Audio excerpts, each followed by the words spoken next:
art teacher here. Okay, so for this week and next week, you're going to be working on your final project for quarter 3. So this week, you're going to have ideas in your sketchbook. And next week, you're going to submit what you've decided to make. It's up to you. I can't wait to see. Okay, so the first thing that you're going to need is your sketchbook. So in your sketchbook, you're going to be thinking of what you're going to do for your final project. So the first thing you need to think of, well, what's your topic? What's your theme? So I'm going to walk you through each of these steps. Your media, what are you going to use to make your art? The color scheme, what colors are you going to choose? The composition, how are you going to make your picture interesting to the viewer? And then here's just where you have a little bit of space to draw your ideas of, you're not drawing a perfect picture this week. You're just drawing an idea of what you're going to make. Okay? All right, I'm going to walk you through each step. Here we go. Okay, the first worksheet that I want you to look at is this one that's titled Themes in Art. Now, it's got so many different ideas of what you could make your art about. And so hopefully it'll give you an idea. It's divided in different sections. And so you may notice one that is more interesting to you. You could have your art around something make-believe, like your dreams or a fantasy or a cartoon. You might want to have it about an activity you like. Maybe you're interested in sports or dance. Maybe you want to use things in nature. You want to do your favorite animal or plants or the landscape. Or maybe you want to talk about your values, the people that you love and care about, and your beliefs. Anything that you want to do is fine with me.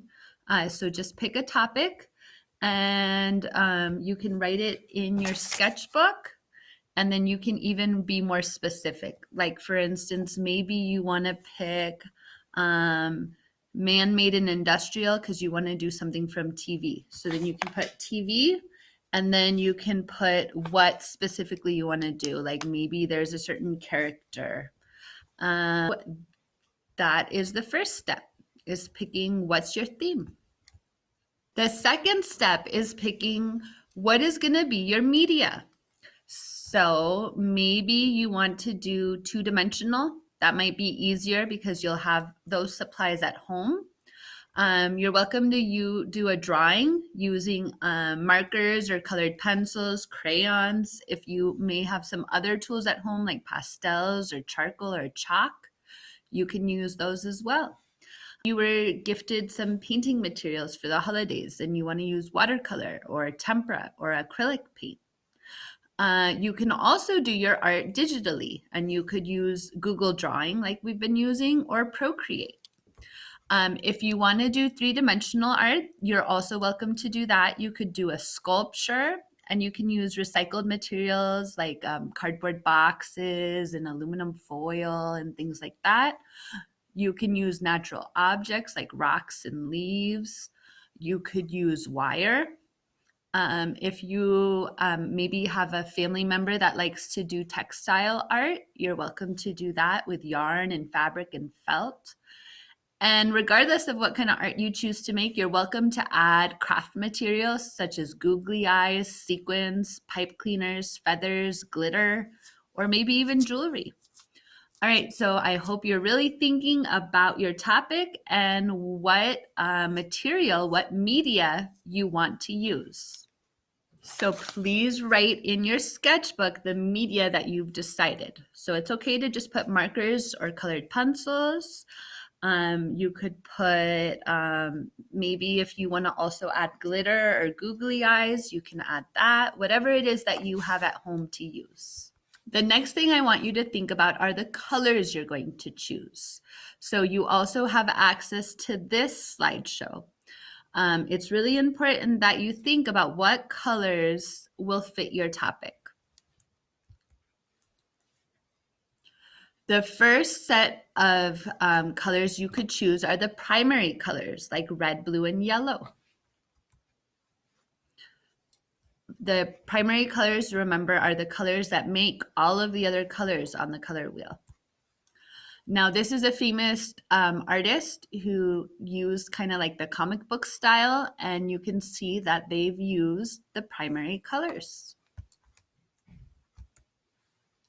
Secondary colors are made by mixing the primary colors. Now, these three colors you could use in your art.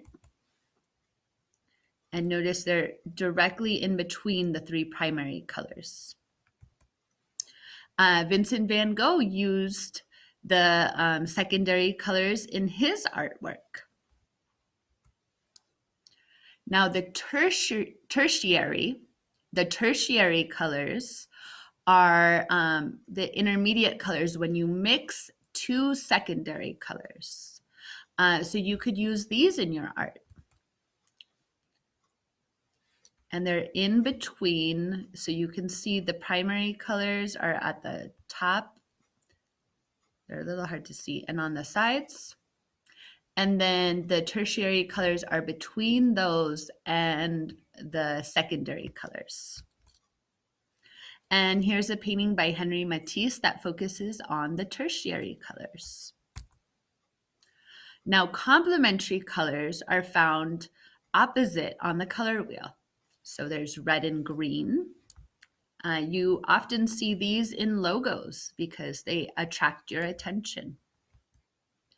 Another set of complementary colors are orange and blue. And here's some other logos that use orange and blue. And the last pair is yellow and purple. There's also complementary colors amongst the tertiary colors, but we won't worry too much about that. So here's different secondary colors. You can see the purple and the orange. It's kind of like orange, almost yellow, and then the orange and blue and red and green. Analogous colors are when you use colors that are close together. Oftentimes we refer to them as the cool colors or the warm colors. And so you can use those in your artwork. Here's Pablo Picasso's painting using cool colors. Or you could use the warm colors, also known as analogous colors. And here's an example of an Edward Degas painting using warm colors. And you can use any set of colors that are close together.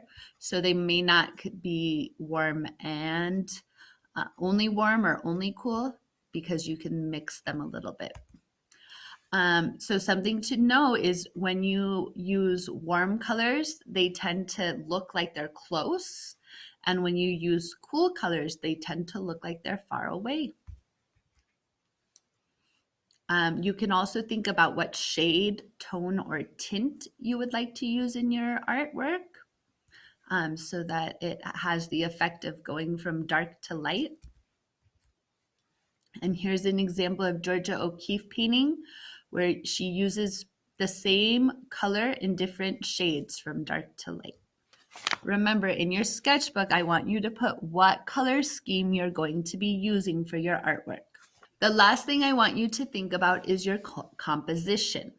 Okay, this is an important part of art. You do not want your artwork to look like a classroom photo where you're standing straight, you're smiling, you're looking straight at the camera. You want your art to grab people's attention because it's unique. So here are some artworks that overlap, where you can't see everything in the picture because something is on top of something else. It makes it more interesting to your eyes. Here's some examples of where you might crop, where you won't include the whole image. Because when you think about it, we live in a gigantic world and we can't see all of it. And so you're only going to let part of it be in your picture, and part of it is going to be cut off. You won't be able to see it. So you notice you can't see the whole hand. Here you can't see the whole flower. And here, even though it's just a design, it looks like the design goes right off the page. You may want to rotate your artwork to grab people's attention. So it's not just straight up and down. You might want to have a bird laying on its side instead of standing straight up and down. You might want to turn your image so that it isn't all on the page, so it's sideways. And you might want to have your image kind of make like almost a Z shape, like the hummingbird. You might want to have a focal point for your artwork. So notice the drawing where the pink is, it kind of pulls your eye in. And then this painting by Basquiat, my eye goes right to his hand over his face. It's very expressive. It has a lot of emotion in the face. So you notice some of these images right away. Okay. Oh, that's why. Okay, for some reason the last one didn't show up. But that image also, where does your eye go immediately? And it's interesting the balance as well, that one side has more than the other side. Which is what brings me to my last point, off-centered. You don't want it to just look like a class picture. So how can you make it so that one side looks different than the other side, like the spoon with the cherry? Or this line that was actually made out of leaves. And I believe the last picture is of a flower. Notice that even though flowers are very symmetrical, they didn't make the flower the same on all sides or the same color on all sides. Okay, so I filled out my final project. I've decided that my theme is going to be nature, and then I was more specific and told you I'm going to make a sunflower. I'm going to experiment with watercolors. So I'm going to use watercolor paint. My color scheme is going to be complementary because I'm going to use the yellow and purple. Yellow for the sunflower, and I'm thinking about like doing purple in the sunset. And then my composition is going to be, I'm using 3 different strategies. I'm going to make my sunflower off-centered. I'm going to overlap the petals, and I'm going to rotate the sunflower to the side so it's not just looking straight at it. And then here's my design ideas. Let's see. So these are just sketches. They're not beautiful pictures. It's up to you if you want to spend more time. But you can see where I put my sunset and then just kind of the petals and how it's like from the side. Okay, I can't wait to see what you create. I'm so excited. I love seeing your creativity. And since I'm not telling you what to make, I'm hoping that you will think of something important and special to you. All right, can't wait to see it. Bye.